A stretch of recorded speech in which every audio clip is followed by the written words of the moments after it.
Mi objetivo siempre era poder verme más delgada y pesarme y ser feliz en la báscula. Yo empecé, por ejemplo, a cargar a mis 19, 20 años un tarrito de líquido en mi bolso. Me lo llevaba a la universidad porque yo sabía que como iba a vomitar en la universidad, pues yo tenía que saber limpiar. O sea, es una consecuencia de que a mí me dijeran, o sea, tras de que churca y todo eso, ahora gorda, no. O sea, no puede ser. Desde edades muy tempranas estamos expuestos a comentarios y opiniones sobre nuestros cuerpos, donde se nos indica qué comer y qué no comer. Hasta se nos catalogan los alimentos como buenos y malos. Se suelen idealizar los cuerpos delgados, esto como una meta principal, asociándose a éxito, aceptación y respeto. La cultura de la dieta nos impacta desde muy jóvenes, moldeando la percepción de nosotros mismos y de lo que se considera un cuerpo aceptable. Estas creencias y estándares pueden tener repercusiones tanto en la salud física como emocional. Todo esto se ha normalizado y va construyendo un ambiente donde la comida se convierte en un campo de batalla, donde se libra una guerra constante contra nuestros propios cuerpos. Hoy queremos poder deconstruir muchos imaginarios que nos han hecho tanto daño, poder hablar de los trastornos de la conducta alimentaria, de cómo no se limitan a ciertas poblaciones o edades de nuestra vida, sino que afectan a cualquier persona en cualquier momento de nuestra vida. Estoy convencida de que este diálogo, esta conversación, nos permitirá comprender la complejidad de ello. Hay una frase de Raquel Lobatón: durante la vida se nos hace creer que hay algo mal o por arreglar en nuestros cuerpos.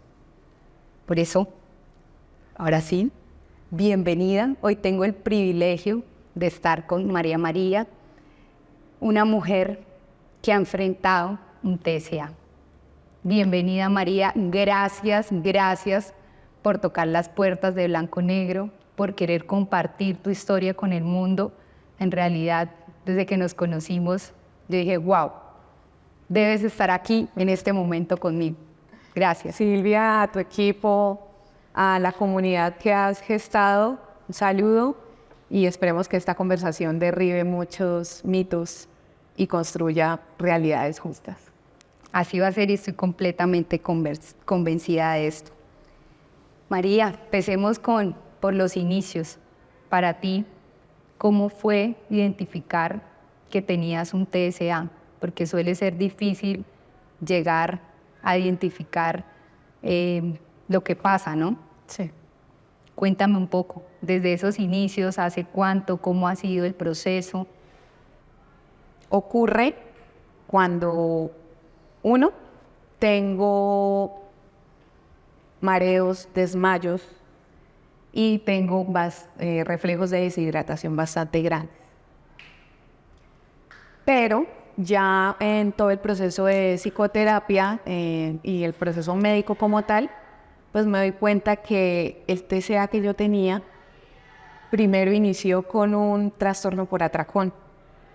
Entonces, y eso inició a los 9, 10 años, cuando yo iba en la noche a buscar qué había en la alacena, me subía hasta el mesón de la cocina con todo el silencio, hasta tenía una forma de cómo subirme y poder comer bastante galletas, dulces, gaseosas, bueno, panecillos, todo lo que encontrara, comerlo a escondidas. Digamos, esa fue una de las primeras acciones de conciencia que yo hice retomando mi infancia. Y ya siendo adulta joven, a los 18, 19 años, es que yo hago conciencia de que sufro y tengo una situación relacionada con la bulimia. Ha sido algo que tú haces el paralelo de tenía 9 años, 16 años, pero cuéntame qué pasa de los 9 a los 16 años. Tú me cuentas ese episodio, pero ¿qué recuerdas en esa transición? Yo inicié, uno, siendo consciente de que si yo comía dulces tenía que hacerlo a escondidas. Okay. Tenía que ocultar a las personas yo cuando comía golosinas, dulces, generalmente. Entonces, ¿qué hacía yo? Por ejemplo, uno de mis inicios fue, bueno, tenía esos atracones en la noche, pero yo antes de irme a la ruta para regresar a mi casa del colegio, tenía paqueticos de chocolatinas y eso, y me los comía antes de entrar a mi casa.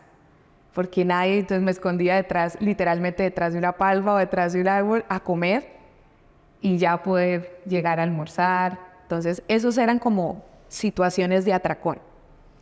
¿Qué pasó? Ya en la adolescencia, cuando yo estoy entrando al grado 10º, 11,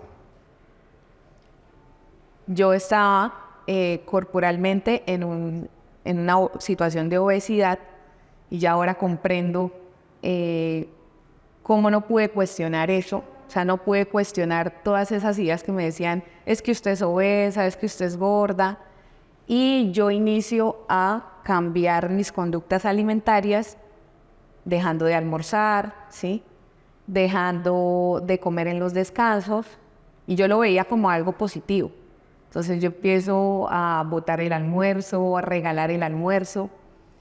Y eso, pues, digamos que hay un tránsito muy corto con la anorexia. O sea, yo empiezo a restringir la comida, pero los atracones no desaparecen. Y ahí es cuando llega la bulimia.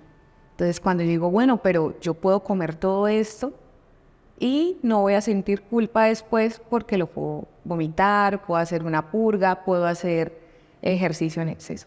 Entonces, hay un tránsito muy marcado en la adolescencia como mujer, porque considero que, digamos, este trastorno, esta alteración no se vive igual, sí, como tú lo decías. Lo pueden vivir hombres, mujeres, pero sí es cierto que las mujeres, las niñas y las adolescentes lo ven de manera distinta. ¿Sí? ¿Por qué? Porque yo cuando empecé a adelgazar, las personas me felicitaban.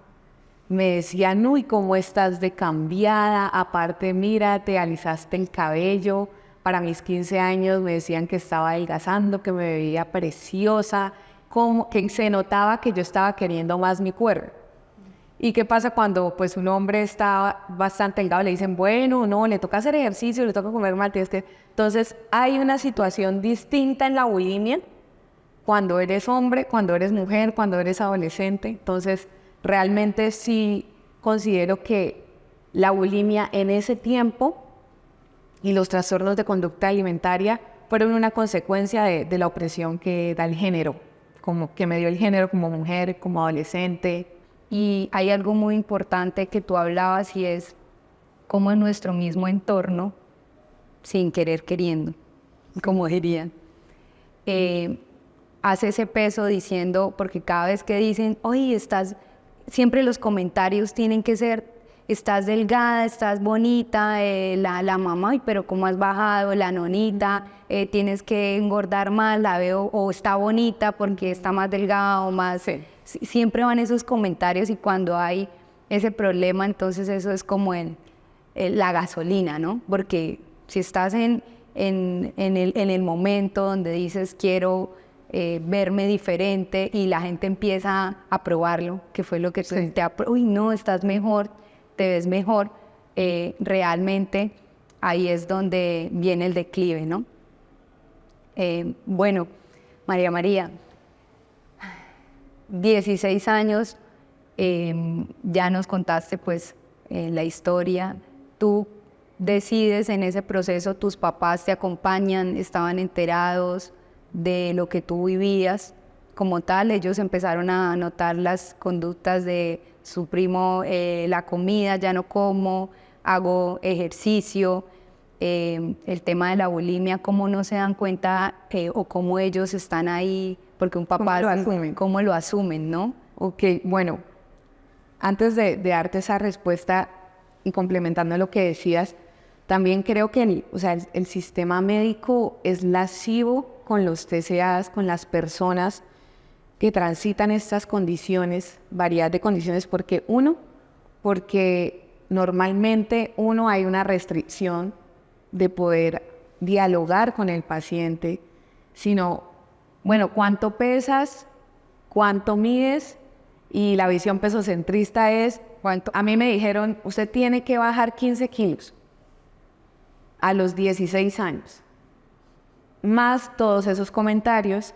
Entonces yo dije, bueno, pues vamos a hacerlo. O sea, y mientras yo bajaba de peso, para mí era como que, pero es que no hemos llegado a los 12, a los 13 kilos, a los 14, a los 15, después 15 no son suficientes. ¿Sí? Entonces, importante eso. El sistema, y no es el personal médico, porque mucha gente critica y dice, no, pero es que esos médicos inhumanos, no, o sea, es que el sistema Está diseñado. precario hace que, o sea, un profesional, una profesional tenga que elegir entre recetar o que la echen o que lo echen porque recetó. O sea, es un sistema muy lascivo con los derechos de la salud. Frente al tema de mis padres, es que los TCAs casi siempre se viven en silencio. Yo lo viví en silencio porque para mí era complejo frente a que uno estaba teniendo un cambio de familia, mis padres se separaron, mi mamá y mi papá, cambié del tipo de familia, mis padres cada uno con su situación, situaciones personales, económicas, familiares. Yo decía, no, yo no les voy ahora a agregar otro problema, y más siendo hija única. O sea, porque uno también ahí sufre un peso como mujer, como que no, yo tengo que seguir siendo la adolescente, la mujer a la que le va bien, la que está en la universidad y no voy a dar más problemas. Entonces, para mí no era concebible poder darles o decirles esto. ¿Por qué? Porque yo era hija única y porque yo no podía sumar un problema más.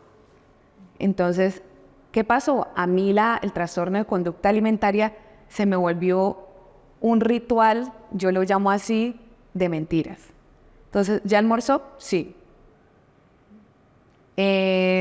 ¿Ya comió? Sí. ¿Cuándo? No ocurría eso, ¿sí? Se volvió un ritual de, bueno, ¿cómo voy? Y esto lo digo así, ¿cómo voy a vomitar lo que vamos a comer ahorita?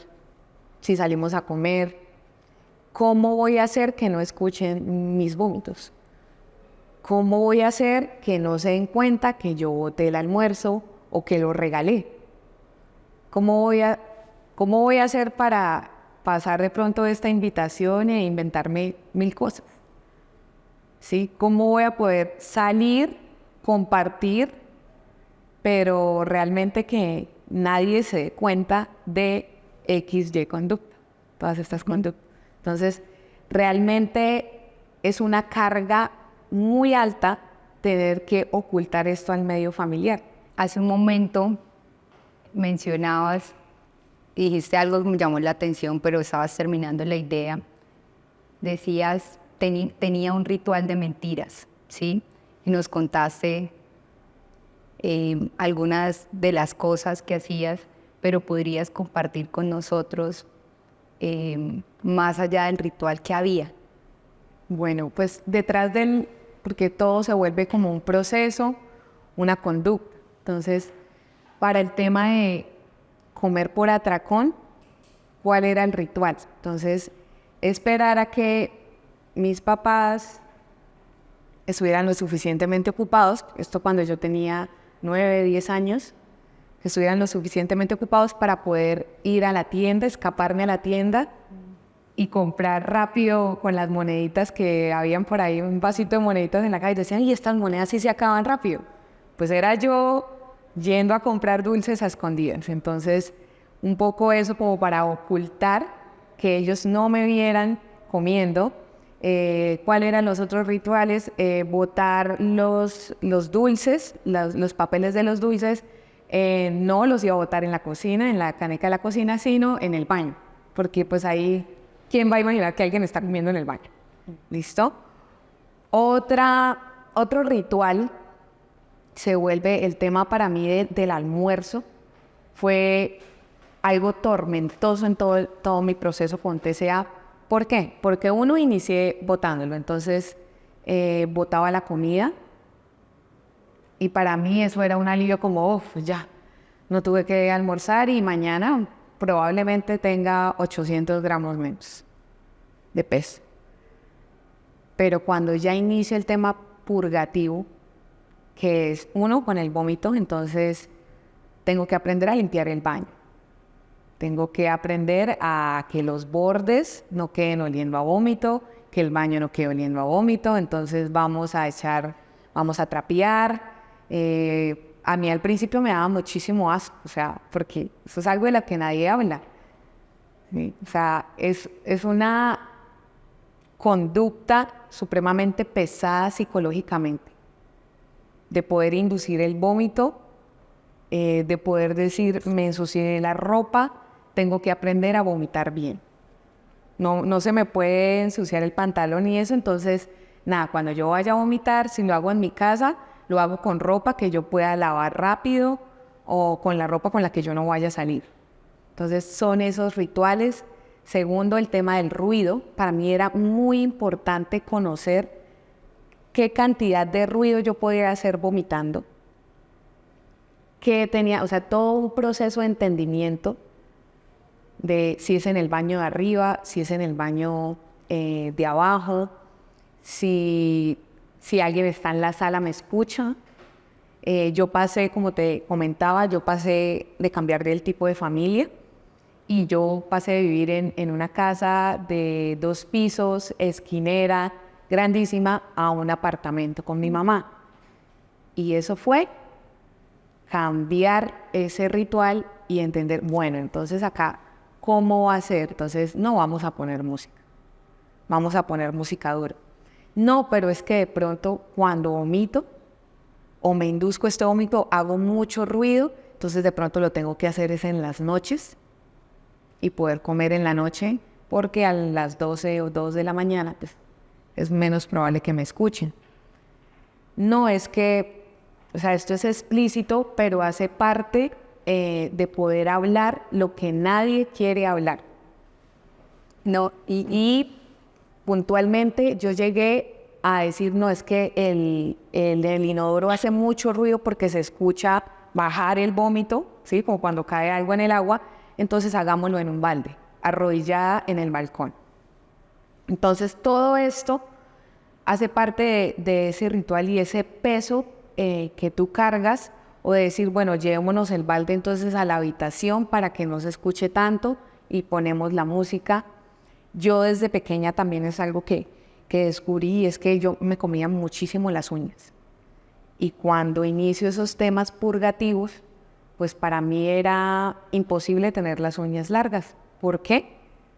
Pues porque lastima muchísimo inducir el vómito por sí. Ahora imagínate con las uñas largas. Entonces a mí no me interesaba tener las uñas largas porque me lastimaba la garganta. El tema de los nudillos. ¿Qué pasa? Que cuando tú estás iniciando el proceso de vomitar, inicia, digamos, si lo voy a decir así, pues tú te demoras más en ese proceso. Entonces, si imagínate tener tú 10, 15 minutos vómito pues en tus nudillos, pues te va a quemar las manos, ¿sí? Entonces, hace parte como de un proceso en el que tú creas estrategias para decir, bueno, ya sé cómo voy a hacer si salimos a comer. Entonces yo empecé, por ejemplo, a cargar a mis 19, 20 años un tarrito de limpido en mi bolso.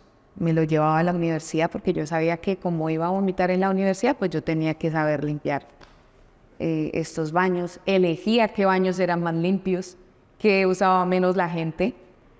En el tema también de poder crear una purga que no fuera como tan visible, con el tema explícito del vómito para mí, entonces yo decía, no, pues también me puedo tomar laxantes, entonces puedo comprar leche de magnesia, decir que eso me pone la piel más bonita, y entonces ahí fue cuando yo empecé a ver más restringida el desarrollo ya de mi vida diaria. ¿Por qué? Porque había días en los que yo no podía salir de mi casa porque tenía una diarrea y una deshidratación grandísima. Entonces, no puedo ir a la universidad, va esto, pero mi objetivo siempre era poder verme más delgada y pesarme y ser feliz en la báscula. Para mí era eso, o sea, yo soy feliz en la báscula. Yo soy feliz cuando me peso y también soy muy infeliz cuando me peso porque si no es un número menor al día anterior, pues ¿para qué vale la pena? Y lo hacías diariamente. Diariamente yo, empecé a pesarme en los centros comerciales, después yo dije, no, yo necesito tener mi peso y el peso es en mi habitación debajo de mi cama y nadie más lo puede usar y ahí es donde se le acabe la pila a ese peso.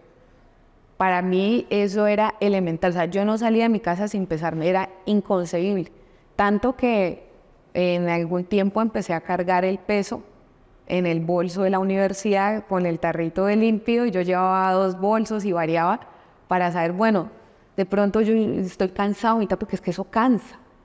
Eso es un cansancio constante y yo decía, bueno, voy a tratar de comerme una pechuguita, una empanadita, algo para poder llevar el ritmo académico, pero voy a tener que saber cuánto me va a representar eso. Entonces yo me comía la empanada y me iba al baño y me pesaba para ver cuánto representaba eso en mi peso.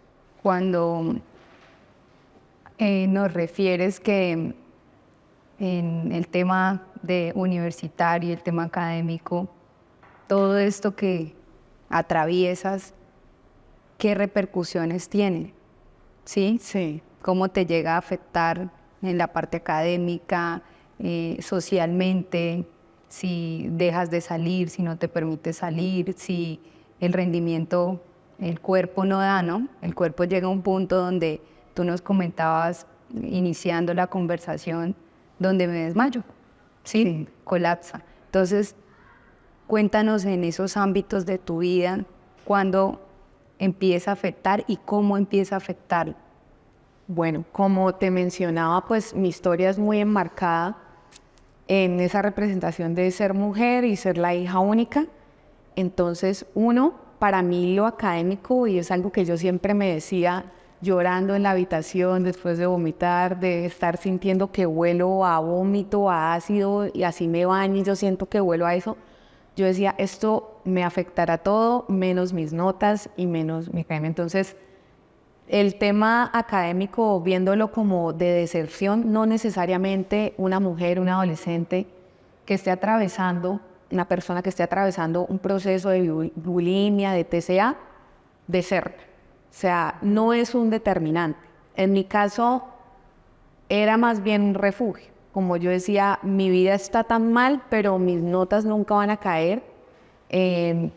Mi asistencia, yo hacía lo que sea para no poder afectar eso. Sin embargo, en las relaciones interpersonales sí afectó muchísimo la relación con mis padres y mi familia, en el sentido que yo perdí amigos porque yo no salía. O sea, hubo un tiempo en que yo tuve un cambio de carrera y esto sí fue una afectación académica porque yo elegí una carrera muy sesgada, como siempre con la idea de, bueno, vamos a hacer lo que los enorgullezca más no elegir lo que yo quería. Sí, entonces eso fue elegir economía en lugar de trabajo social, que es mi profesión, mi estilo de vida. Entonces, ¿qué pasó? Durante ese cambio de carrera, mi bulimia purgativa se exacerbó demasiado, mientras yo esperaba poder entrar a trabajo social. Entonces ahí empecé con las purgas de tomarme los laxantes, la leche de magnesia, estos tarritos que le mandan a las personas cuando tienen ecografías o radiografías en los intestinos y demás. Yo me las tomaba como si fuera agua. Es más, yo hacía rendir porque eso representaba un costo para mí, entonces yo hacía rendir en la leche magnesia, le echaba agua, pero tenía que estar. Entonces, ¿esto qué me representaba? No poder salir porque tenía una diarrea excesiva, que yo podía llegar a bajar 4 kilos en 2 días. Entonces, y el humor. Los cambios de humor sí son muy, porque si yo me levantaba, me pesaba y no tenía un número inferior al del día anterior, yo decía, ay, que yo no desayuno, ustedes no entienden que es que yo no desayuno. Sí, o me decían que quiere almorzar y yo, no sé, no me interesa. Entonces, era como esa respuesta agresiva que cuando tú vives con alguien, muchas conversaciones tienen que ver pues con el tema de cómo nos vamos a alimentar, si vamos a pedir, bueno, yo qué sé. Entonces, el cambio de humor era bastante fuerte, o a mí me malhumoraba mucho que estuviesen bastante tiempo personas en la casa, porque eso a mí me representaba lo que yo llamaba pues no poder vomitar en paz, porque me representaba tener que mirar si me iban a escuchar, si iba a poner música o si me tocaba esperar. Entonces yo tenía un atracón y para mí era un estrés que la gente estuviese en mi casa porque No veía la hora que... no veía la hora, y para mí era una felicidad absurda estar sola. O sea, era lo mejor que me podía pasar. Estaba todo propicio en ese momento. Y hay algo que me gustaría hablarlo, y es que yo te pregunto esto, y sí es importante aclararlo, y acá mi equipo me hizo caer en cuenta en eso, y es que todo esto que hablamos, y te lo pregunto de manera específica, uno, no es con morbo de saber, cuéntame cómo fue, sino es para que hay muchas personas que en este momento nos ven o nos escuchan o nos leen por los subtítulos, y identificar tener un trastorno alimenticio no es nada sencillo, ¿sí?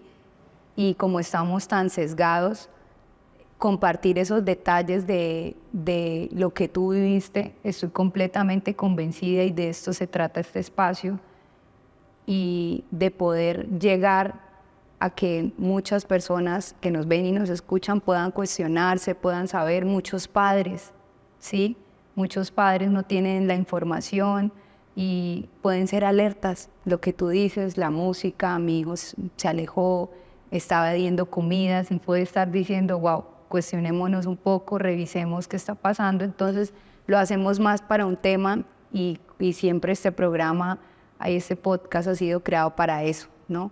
Para visibilizar los temas, para hablarlos honestamente, y siempre con tu permiso, tu comodidad, y los límites siempre los pondrás tú, y tú me dirás, no, Silvia, no preguntes, o no lo quiero hablar, y eso también está bien. Quería hacer ese pequeño paréntesis en nuestra conversación para transmitir el mensaje claro. Sí, pues es que para hablar de ciertas situaciones desde el enfoque preventivo, el punto es eso de lo que nadie habla, porque ahorita pues en internet siempre es como que vamos a hablar de bulimia, pero con alguien que ya nunca más lo va a volver a tener, y no sean como yo, y miren yo cómo era de delgada, o sea, realmente hay que hablar de lo que yo digo, rituales de mentiras, es realmente el diario vivir de una persona. Entonces, ¿cómo es ese peso, ¿no? Ese costo social? Entonces, de las conclusiones, en mi percepción y en mi vivencia, en bulimia el costo social es alto, porque tú debes y tú quieres ocultar tu realidad. Los olores, los sonidos, lo que piensas. Encarguemos Económicamente también, porque ir a la tienda y comprar 10 paquetes, 2 perros, o sea, es un costo grandísimo. Entonces, sí, en el tema académico puede ser una alerta, pero no es determinante. Es más determinante ese aislamiento, cambios de emociones, conductas, que ni el tema de, no, es que le está yendo mal en la universidad, entonces.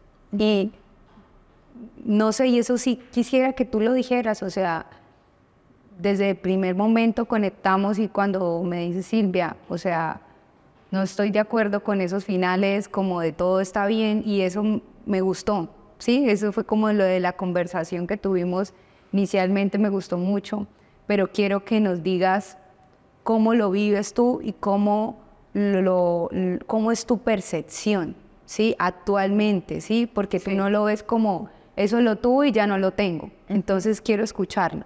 Uno, siendo muy consciente que el pesocentrismo no es el determinante. Entonces, ¿qué quiere decir eso? Si fuera por el peso de cuánto mido y cuánto peso, entonces muy pocas personas serían diagnosticadas con bulimia, por ejemplo. Entonces, uno, que el peso no me define. Mi peso definía mi humor, lo que iba a hacer, cómo lo iba a hacer. Ahora, a mí el peso no me dice nada, me dice más es qué conductas tengo conmigo. Diferente.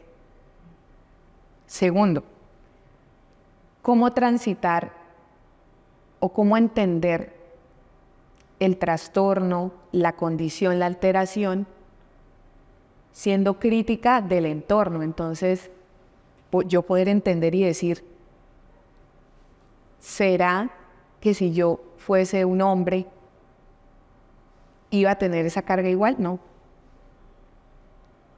Y lo que te comentaba en algún momento, verlo desde mi perspectiva como una consecuencia del machismo, de la misoginia y de la gordofobia, es diferente ver la bulimia, los trastornos por atracón así, que como una consecuencia porque yo no hablé cuando tenía que hablar.